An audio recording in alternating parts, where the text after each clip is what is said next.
जी तो आप सभी को मेरा जय श्री राम। इस वीडियो में हम बात करेंगे एक अमीर आदमी, एक मिडिल क्लास और एक गरीब, इन तीनों में फ़र्क क्या है। हम मिडल मैन को हटा देते हैं, ठीक है। हम अमीर और गरीब की बात करते हैं। मिडल और गरीब में एक ही फ़र्क होता है, वो मैं आपको बता दूंगा, ठीक है। तो इसलिए हम रिच वर्सेस पुअर, इन दोनों टाइप्स के जो इंसान होते हैं, जो फैमिली होती है, उनमें डिफरेंस क्या होता है। ये कोई मतलब सुनने में बहुत साधारण सा क्वेश्चन है, लेकिन इसमें बहुत इतना बड़ा टॉपिक है। ये वीडियो तो बस मैं आपको एक एग्जांपल दे रहा हूँ, ये समझ लेना, ठीक है। इसके ऊपर इतनी बात की जा सकती है, सालों साल तक बात की जा सकती है, और ये कभी ख़त्म भी नहीं होने वाला। नई नई अपग्रेड आते जाते हैं ना, जैसे सॉफ्टवेयर में आते हैं, ऐसे ही नए नए कनेक्शंस आते रहते हैं अमीर और पुअर में। देखिए मैं बताता हूँ अमीर आदमी क्या करता है। सबसे पहले तो ये बात छोड़ देना कि अमीर आदमी कंजूस नहीं होगा। हर अमीर आदमी कंजूस होगा। फ़र्क पता क्या पड़ता है। मान लीजिए उसके पास 1 करोड़ रुपया है, तो उसको 100 रुपये या 1000 2000 खर्चने में कोई दर्द नहीं होगा, ठीक है। वही एक गरीब आदमी है, वो भी 1000 रुपये खर्च देता है, ठीक है। पहले मैं अमीर आदमी की स्टोरी बताता हूँ। एक अमीर आदमी, अगर मान लीजिए उसके पास 100 करोड़ है, वो आपके लिए 1 लाख रुपये फूक रहा है, आप क्या सोचोगे, यार बड़ा दिलदार है। लेकिन वो 1 लाख रुपया उसके लिए सिर्फ 10 रुपये के बराबर है।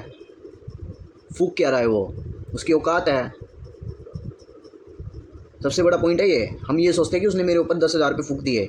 इसका दो ही कारण है, या तो वो बहुत अमीर इंसान है, या वो बहुत ही बेवकूफ़ इंसान है। मैं तो नहीं फूकता भाई 1000 रुपये भी मेरे दोस्तों के लिए, 100 रुपये भी नहीं, 10-20 फूक देता हूँ, क्योंकि मुझे पता है मेरी औकात 10-20 की है, मैं फूक सकता हूँ। मेरे लिए वो मैटर नहीं करता, लेकिन 100 रुपये मेरे लिए मैटर करते हैं। अगर कोई इंसान आपके ऊपर पैसा खर्चे जा रहा है ना, अंधा पैसा, तो उसके दो ही कारण है, या तो वो बहुत अमीर आदमी है, या वो बहुत बेवकूफ़ आदमी है, ठीक है। कोई भी जिसने खुद ने पैसा कमाया होगा ना अपनी मेहनत से, वो कभी भी पैसा उड़ा नहीं सकता, उसको दर्द होगा। उसकी औलाद उड़ा सकती है। अगर बाप का पैसा कोई उड़ा रहा है ना, उसको दर्द नहीं होगा, क्योंकि उसके तो बाप ने कमाया, उसको क्या पता कितनी मेहनत की है। समझे, ये फ़र्क है। अब मैं बताता हूँ, अमीर आदमी के पास मान लीजिए 1 लाख रुपये है, वही सेम गरीब, मतलब सोच की बात करते हैं, अमीर गरीब की नहीं। मान लीजिए जिसकी रिच वाली सोच है, तो मान लीजिए उसके पास 1 लाख रुपये है, रिच वाली जो सोच रखता है, और एक गरीबों वाली जो सोच रखता है, उसके पास भी 1 लाख रुपये है। अब आपको फ़ोन लेना है। अमीर आदमी जो फ़ोन लेगा ना, वो सिर्फ वही फ़ोन लेगा जिसकी उसको ज़रूरत है। वही जो गरीब आदमी होगा ना, वो फ़ोन लेगा जो सबसे मार्केट में नया है, ट्रेंडिंग में है, चाहे वो 25 का हो, चाहे वो 50 का हो। मैंने तो ऐसे ऐसे बेवकूफ़ भी देखे जिसके पास रुपया भी नहीं है, क्रेडिट कार्ड से फ़ोन खरीद रहे हैं, आईफोन। बेवकूफ़ है वो, अमीर नहीं है वो। हर आजकल मोस्टली मिडिल क्लास के पास आईफोन है। क्यों? बेवकूफ़ है वो, अमीर नहीं है वो। अमीर आदमी, अब मैं बताता हूँ, ये मैं अभी रिकॉर्डिंग कर रहा हूँ, टैबलेट में कर रहा हूँ। मैं चाहता, ये टैबलेट मेरा 22,000 का है, ठीक है। मैं चाहता तो 28 का भी ले सकता था, मैंने नहीं लिया। मेरे को नीड ही नहीं थी। मेरे को पता है मेरे को क्या काम करना है, तो मैं क्यों लूँ, मैं क्यों लगाऊँ 6,000 रुपये एक्स्ट्रा, बच गए ना। वही अगर मेरी जगह अगर कोई बेकार सोच वाला आदमी है, या नीची सोच या पुअर सोच वाला आदमी है, वो 28,000 का लेता। उसको ये लगता है कि ये बार बार थोड़ी ना ली जाती है चीज़ें, लेकिन वो नहीं पता वो जो 6,000 रुपये उसने एक्स्ट्रा खर्चे हैं ना, वो 6,000 रुपये अगर वो इन्वेस्ट करता। अब ये इन्वेस्ट कैसे करते हैं, इसके ऊपर भी बहुत बड़ा टॉपिक है, और सीए वाले के तो ये पक्का ही आना है, आज नहीं तो कल आना ही है ये टॉपिक। और ये मैं इतनी आसानी से समझा सकता हूँ कि सीए में तो बहुत घुमा फिरा के बताएंगे तुम्हें, बहुत ही ज़्यादा फंडामेंटल्स करने पड़ेंगे, पीआर रेशो करना पड़ेगा, पीबी रेशो करना पड़ेगा, डिविडेंड करना पड़ेगा, डिविडेंड परसेंटेज करनी पड़ेगी, सब कुछ, बैलेंस शीट, पीएनएल, सब कुछ देखना पड़ेगा। और मैं ये सिर्फ आपको आधे घंटे में समझा सकता हूँ। इसके ऊपर फिर कभी बात करेंगे। अभी फ़िलहाल रिच और पुअर के बारे में बात करते हैं। रिच आदमी जो होता है ना, वो सिर्फ अपने काम से काम रखता है, फालतू की बातों में नहीं होता वो। वही जो दूसरा आदमी होगा ना, वो पता क्या करेगा, दूसरों की बुराई करेगा, दूसरों की बुराई करेगा। बुराई अमीर भी करते हैं, लेकिन वो छोड़ देते हैं। वो ये सोचते हैं छोड़ यार, वो पकड़ के नहीं बैठते बात को। वही जो बेकार सोच वाला आदमी है या पुअर सोच वाला आदमी है ना, वो जल्दी से बात को मतलब मूव ऑन नहीं कर पाता वो जल्दी से, समझे। एक सबसे बड़ा फाइनेंस से रिलेटेड एग्जांपल बताता हूँ। अमीर आदमी कभी भी पैसा अपना कैश में ना मत रखता है। मुकेश अंबानी, अब उनके पास, अगर मैं इंडियन रुपीज़ में बताऊँ ना, उनके पास पता है कितना पैसा है। उनके पास यूएस डॉलर में 90 बिलियन डॉलर, अगर इंडियन में करूँ तो 7 लाख करोड़ अप्रोक्स लगा लो, 7 लाख करोड़। इतना पैसा है, वो घर में रखता है? कहाँ रखता है? बैंक में रखता है, एफडी कराता है? कहाँ रखता, कहाँ है, सोचा है? वो हमेशा अपने पैसों को ना, वो पता क्या करते हैं, कंपनी में ही इन्वेस्ट रहने देते हैं, कंपनी की इक्विटी खरीद लेते हैं। अब यही फाइनेंस से रिलेटेड है, ये इन्वेस्टमेंट से रिलेटेड आएगा ये सब कुछ, ठीक है। अगर जिसको मोटा मोटा पता है वो सोच लो कि वो ना वो पैसा कंपनी के हिस्से खरीद लेते हैं, कंपनी के पार्टनर बन जाते हैं, वो वहाँ रखते हैं पैसा, और वहाँ बिल्कुल सेफ़ होता है। अगर हम मुकेश अंबानी के पास अगर आप बैंक अकाउंट वगैरह चेक करोगे ना, तो उसके पास ज़्यादा से ज़्यादा 30-40 हज़ार करोड़ रुपए पाएंगे, इतना भी शायद ना हो, ठीक है। बाकी 90% ऑफ जो वेल्थ है ना उसकी, वो इक्विटी में होती है, कंपनी के हिस्से में होती है। तो अमीर आदमी क्या करता है, अपना जो पैसा है ना, एक तो सिंपलिसिटी बता देता हूँ, इसको भी छोड़ दो। अमीर आदमी का फॉर्मूला और पुअर आदमी का फॉर्मूला, अमीर आदमी का जो फॉर्मूला है ना, इनकम माइनस सेविंग, इनकम जितना पैसा आया उसमें से सेविंग निकाल ली इक्वल टू एक्सपेंस, फिर जो बचता है उसको खर्च करते हैं। वही हमारे मिडिल क्लास में क्या सिखाया जाता है, इनकम जितना पैसा आया माइनस एक्सपेंस जितना खर्चा हुआ, और फिर जो बचा उस वो रखो। और दूसरी बात, जो बचा हुआ पैसा है ना, मान लीजिए जो बचा हुआ पैसा, जो अमीर लोगों का बचा हुआ पैसा है, वो दोबारा इन्वेस्ट कर देते हैं, वो अपने पैसों को काम पे लगाते हैं, वो घर में बैंक में नहीं रखते। बैंक में एफडी 6-6.5-7% दे रही है, और इंडिया का इन्फ्लेशन भी 6-7% है, तो आपको कुछ भी नहीं मिल रहा। इन्फ्लेशन होता है महंगाई दर, जो हर साल बढ़ती है, और ये बढ़ेगी, हर देश में बढ़ती है, कोई गवर्नमेंट का इसमें कसूर नहीं है। तो अगर हम पैसों को इन्वेस्ट कर देते हैं ना, वहाँ पर हमको मिनिमम 12 से 15% मिल जाता है, मतलब हम मोटा मोटी 6 से 7% एक्स्ट्रा कमा रहे हैं महंगाई होने के बाद भी। वही गरीब आदमी क्या करता है, एफडी तो छोड़ो, उसको इन्वेस्टमेंट की नॉलेज भी नहीं होती, वो सेव करता है, किसी गुल्लक में रखता है, ठीक है, कि या फिर बैंक अकाउंट में रखता है, उसको लगता है मेरे पास सेविंग है। बैंक अकाउंट में 4% ब्याज मिलता है, और इन्फ्लेशन रेट 7% है, आप 3% खो रहे हो। उनको लगता है मैं 3% या 4% ब्याज कमा रहा हूँ, उसमें से भी वो चार्जेस काट लेते हैं, डेबिट कार्ड चार्जेस हो गया, एनुअल मेंटेनेंस चार्ज हो गया, जो भी है, नॉलेज ही नहीं होती। अमीर और गरीब में बहुत फ़र्क है भाई। अमीर हमेशा अपना पैसा को काम पे लगा के रखते हैं, और वही हमारे मिडिल क्लास का पैसा गले में हो गया। तो अब हम बनिया कम्युनिटी से बिलोंग करते हैं, ये चीज़ हमको शुरू से ही सिखाई गई है कि पैसों से पैसा कमाना सीखो। शुरू से ही, मैं जब 14-15 साल का था तब से मेरे पापा ये बात बता रहे हैं, लेकिन उस टाइम मतलब नहीं पता था, समझ नहीं आ रहा था।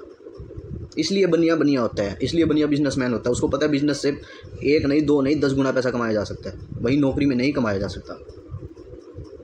आज मान लीजिए अब तो ब्याज देना में, मतलब ब्याज पे चढ़ाना पैसा रिस्की हो गया, लेकिन उसके लिए दूसरा ऑप्शन है, या तो बॉन्ड या stock market, index fund, mutual fund. अब लगता है स्टॉक मार्केट जुआ है, रिस्की है, वो है। भाई बिना रिस्क के हर चीज़ खतरनाक है। अगर आपको रेस देनी आती है, अगर आपको क्लच दबानी आती है, अगर आपको गियर लगाने आते हैं ना किसी भी व्हीकल के, और आपको ब्रेक नहीं लगानी आती, तो आपका एक्सीडेंट होगा। इस चीज़ में फ़र्क है, नॉलेज ना होने की वजह से रिस्क होता है। और स्टॉक मार्केट में तो 99.9% लोग बिना नॉलेज के आते हैं, क्योंकि उन्हें लगता है ये लॉटरी सिस्टम है। और जबकि इतना डिफ़िकल्ट टास्क है कि मैंने तो खैर सीख रखा है, मेरे को इतना मुश्किल लगा था कि शायद मैं MBBS कर जाता इतने टाइम में। इतना हार्ड स्ट्रगल, 14-14, 15-15 घंटे की मेहनत करके मैंने ट्रेडिंग सीखी है, ठीक है। अमीर लोग और गरीब लोग में थोड़ा बहुत मैंने समझाने की कोशिश की है। इन शॉर्ट में एक लाइन में अगर बताऊँ ना, अमीर लोग हमेशा वो चीज़ पर पैसा लगाते हैं जो चीज़ उन्हें पैसा कमा के दे सकती है। वही गरीब लोग पैसा उस चीज़ पे लगाते हैं जो दूसरों को दिखती है, लेकिन वो उनसे कुछ कमा नहीं रहे। मैंने तो ये टैबलेट भी इसलिए लिया क्योंकि मेरे को ट्रेडिंग करनी थी। मैं इससे 20,000 रुपये कमा लूँगा, मेरा ये फ्री का हो गया, सीधी बात। तो यार माइंडसेट बहुत ज़्यादा, मतलब मैं कहता हूँ सब कुछ ही माइंडसेट है ज़िंदगी में, सब कुछ। आपने कभी नहीं ये क्वेश्चन सर्च किया होगा यूट्यूब पे कि रिच क्यों होता है, गरीब क्यों होता है। सिर्फ सरकार को ब्लेम करना, ठीक है, रोज़गार नहीं है, डिग्री नहीं है, ये नहीं है, वो नहीं है। ब्लेम करने से कुछ नहीं होगा, किसी ने आपका कोई ठेका नहीं लिया। जो करना है तेरे को, आपको खुद को ही करना पड़ेगा। कुछ भी कर तू हाँ, कोई बहुत ही मान लो दिलदार इंसान है, वो सपोर्ट कर सकता है, बस करना फिर भी आपको ही पड़ेगा। कोई नहीं आने वाला, बाद में रो लियो। लेकिन मैं इतना बता देता हूँ, पैसा कमाने के लिए एजुकेशन की रिक्वायरमेंट नहीं है। एजुकेशन चाहिए, फाइनेंशियल एजुकेशन। ये जो आज की जो पढ़ाई है ना, ये पढ़ाई अंग्रेज़ों की दी हुई है। अंग्रेज़ों को क्या कुछ ज्ञान ही नहीं था, सब भट्ठा फिर बिठा दिया सभी के दिमाग का। आज ना तो किसी को हिंदी आती पूरी अच्छे से, ना इंग्लिश आती। खुद पे ट्राई कर लेना, हिंदी के डिफरेंट जो डिफ़िकल्ट शब्द होते हैं उनको पढ़ के देख लेना, आपको मीनिंग नहीं समझ आएगा। सेम ऐसा इंग्लिश के साथ है, मेरे साथ तो है भाई, बाकी का पता नहीं। ना तो मेरे को पूरी इंग्लिश आती, ना मेरे को पूरी हिंदी आती। तो टॉपिक पे आते हैं अमीर यार ऐसे ही अमीर नहीं होता, ठीक है, अप्रिशिएट बनता है। सबसे पहले तो हमको ये सिखाया जाता है अपने से नीचे को देख के जियो। भाई साहब अधूरी लाइन है ना, सबसे खतरनाक है। जब खर्चा करना हो ना तो अपने से नीचे को देख के जियो, बहुत बढ़िया है। लेकिन जब कमाना हो ना हमेशा अपने से ऊपर को देख के जियो, क्योंकि आपको जब तक आपको जलन नहीं होगी ना तब तक आप तक वहाँ नहीं पहुँच सकते। अब किसी ने कहा है कि अगर आप अपने रूम में ऐसे व्यक्ति हो कि आप सबसे इंटेलिजेंट हो अपने रूम में, तो आप सबसे बड़े बेवकूफ़ हो, क्योंकि आपको कभी भी उस रूम में नहीं रहना चाहिए जहाँ आप सबसे इंटेलिजेंट हो। हमेशा अपने आप का लेवल अप करो और वो रूम खाली छोड़ो, दूसरे रूम में जाओ जहाँ आपसे और भी इंटेलिजेंट है, क्योंकि आप उनके साथ रह के उनके जैसा बन जाओगे। हमेशा अपने से ज़्यादा नॉलेज वाले को फॉलो करो, उनसे कुछ सीखो, ठीक है। ऐसे ही अंबानी नहीं है, ऐसे ही टाटा नहीं है, ऐसे ही अडानी नहीं है, उनमें कुछ है। अडानी ने क्या किया है, कितनी कंपनियां खरीद ली, लोन लिया, वो क्या करते हैं कंपनी के शेयर लोन पे रख दिए, उससे जो पैसा आया दूसरी कंपनी के शेयर खरीद लिए, फिर उसको लोन पे रख दिए, फिर जो पैसा आया उससे दूसरी कंपनी खरीद ली, उस ऐसे कर करके उसने पता नहीं कितनी कंपनियां खरीद ली। आज अंबुजा सीमेंट भी अडानी की है। क्या स्ट्रेटजी है यार। पर लोन का पैसा तो वो डिविडेंड से चुका देगा। अब इसके लिए इन्वेस्टमेंट आ गई टॉपिक फिर से, लेकिन माइंडसेट अगला का, पैसों से पैसा कमा रहे वो, और वो भी बैंक का पैसा यूज़ करके। अगर आप में कोई चीज़ स्किल्स है ना, तो आप ये मत सोचो कि आपको मतलब पैसा नहीं मिलेगा, पैसा मिल जाएगा। अगर आप में कोई काबिलियत है जिसमें आप कुछ बड़ा कर सको तो आपको पैसा कोई ना कोई दे देगा, लेकिन आपको प्रूव करना पड़ेगा कि आप में काबिलियत है। जब तक आप प्रूव नहीं कर सकते तब तक आपको कोई पैसा नहीं देगा यार। अमीरों वाला माइंडसेट बनाओ, हमेशा अपने पैसों को इन्वेस्ट करो। मेरा 90% से ज़्यादा पैसा इन्वेस्ट है। मेरे बैंक अकाउंट में 3,000 रुपये के आसपास है, बाकी सब मेरे पापा के बड़े हैं।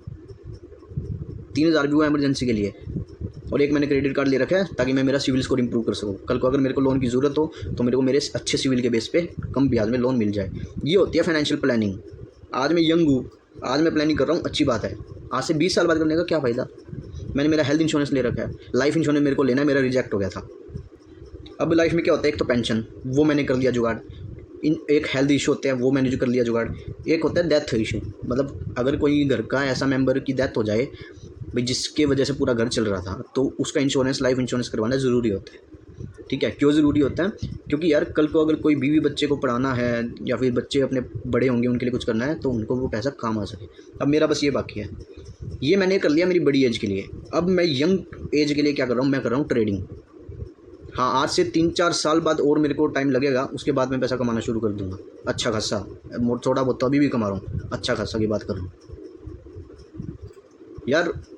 अब रिच और पुअर का और क्या क्या उदाहरण देता हूँ यार, थोड़ा है बस। मैंने एक लाइन में दोबारा रिपीट कर रहा हूँ, रिच हमेशा वही चीज़ पे पैसा लगाते हैं जो उनको कुछ कमा के दे सकती है, और गरीब हमेशा या मिडिल क्लास हमेशा उसी चीज़ को खरीदते हैं जो उन्हें कुछ कमा के नहीं दे सकती, उनके शौक है, दिखावा करना है।